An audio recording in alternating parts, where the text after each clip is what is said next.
Hi, I'm Jenny, and thanks for stopping by the Unconventional Homestead. Tonight is about a month after Anthony and I videoed the picking rhubarb, the appropriate way to pick rhubarb, how we pick rhubarb.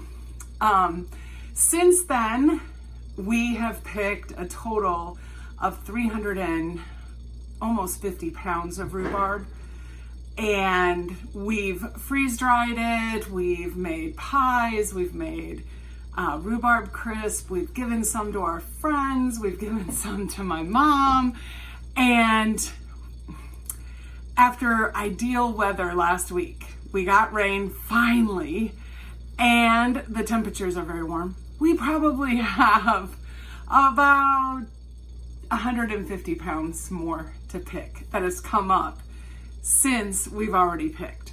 So I put a batch in the freeze dryer tonight, and the next thing we'll do is we will steam juice it to make a rhubarb lemonade concentrate, which is awesome, and it's a great way to use a large volume of rhubarb. Nowhere near 150 pounds.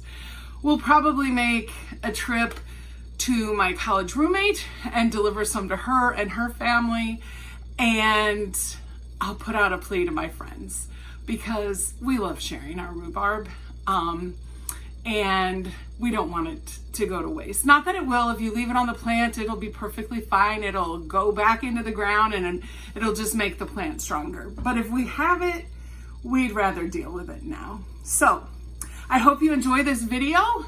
Please ask us any questions you have. Like I've said before, Anthony grows phenomenal rhubarb. Learn from him, and hopefully you can have this staple in your garden that gives back to you year after year after year.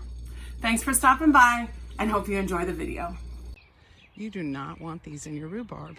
That is it's flowering, it's gone to seed, and we want to get those out. Anthony's gonna get the flowering part out of the rhubarb. We had been out here less than a week ago and got them all off, and I see like 5 of them. This year has been horrible for them. Okay, Anthony, go ahead.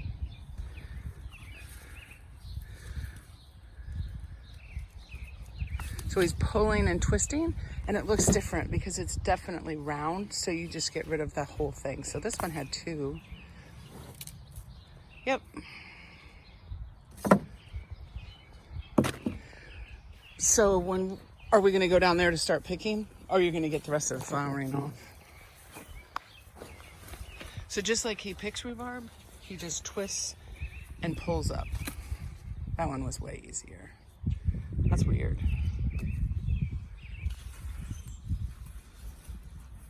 And why you want to get rid of these is it takes energy out of away from the plant, away from making the rhubarb stalks that you want, and that's why you want to get rid of them.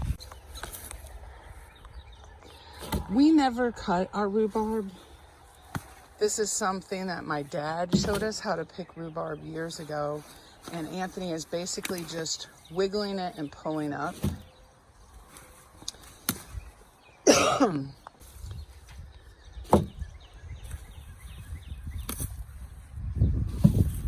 So this is one whole entire plant right here. And we will show you how much rhubarb we get off of one plant.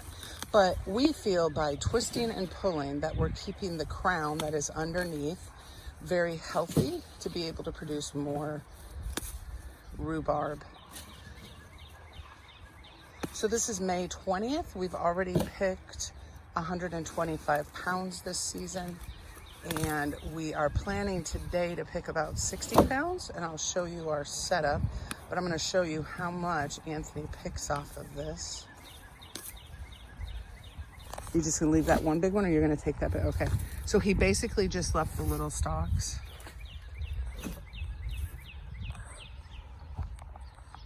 So we have a 2 system where we're putting the leaves and everything that's going to go to compost in this one, and the stalks are going in the blue IKEA bag, and there is a reason for that. We have a scale out here with us. This is the first time we're using the bag, And the reason is that we do sell rhubarb, but we also like to keep track of it. There's certain things where we only need a certain amount. Today, we are picking 60 pounds, 50 of it to go in the freezer, 10 for the freeze dryer. So we'll probably end up picking like 62 or 63 pounds because we want a few to make some desserts with.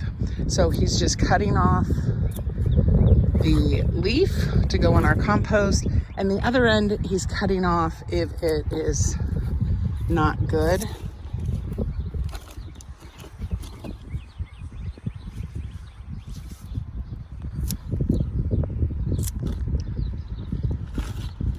And my job, Anthony picks, and I actually will do the cutting.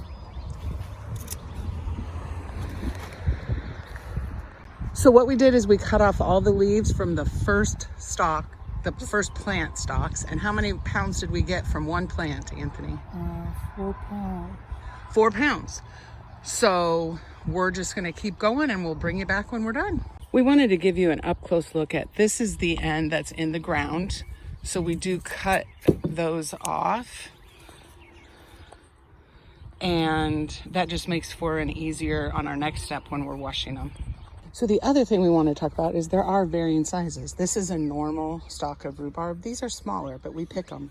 But when we're out here in the garden, we sort through them. These we will all put together and process as one. I will chop them, but these will be for rhubarb cookies that my mom makes because we like the smaller stalk. So do try to do as much as you can out in the garden. It'll save you when you're doing your processing inside. So we've completed 2 whole rhubarb plants. We've cut everything off. And what's our total weight for the 2? 8 pounds. So they're each averaging 4. So the amount we need, we're just gonna go down and kind of average it out, and we'll see at the end of each of these plants are 4 pounds. I washed part of the rhubarb. We got 43 pounds today. We're going back out tomorrow.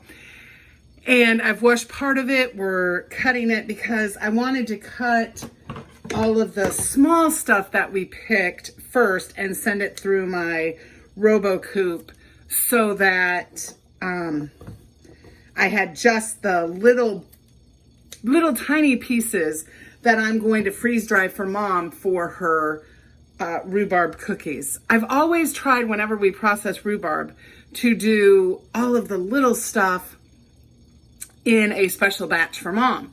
But what would be really nice is freeze drying it, and then she can have it any time to make the cookies when she's ready to make them. So I ended up with 4 quarts of pieces. And so what I was doing is just going through, and any piece that was a little bit too big, and I'm cutting it with my scissors, and then I'm going to put it on the freeze dryer trays. The rest of this, of the regular size, I am cutting up and putting into quart Ziplocs, and we are going to freeze it. And so this will be our life the next week because Anthony and I are assuming now, after spending a little bit more time out there, we probably have over 200 pounds. So we want to get it in, get it processed, and then we can start on the next picking in a few weeks. But we won't close the video until we're done, and we'll give you a final count. So anyway, this is a really good idea because the small ones are what are needed for the cookies. So I think this is going to be wonderful for Mom to have. We appreciate you watching our video on harvesting rhubarb. Rhubarb is a great plant. You do it once, and there is some maintenance. Make sure you check out our other video on dividing rhubarb plants, but also Anthony talks in that on making sure that the ground around the plant is loose, wet. We're getting some rain, which is desperately needed, and it's been warm. Our rhubarb is just going to take off. So I hope that your rhubarb is doing well. We harvest rhubarb all the way through September. Last year, was the first year we stopped harvesting in October, but we have harvested in October. But we got a much earlier harvest by stopping in September. So if you have any rhubarb questions, make sure you make comment below. And until next time, make sure you're preserving your food.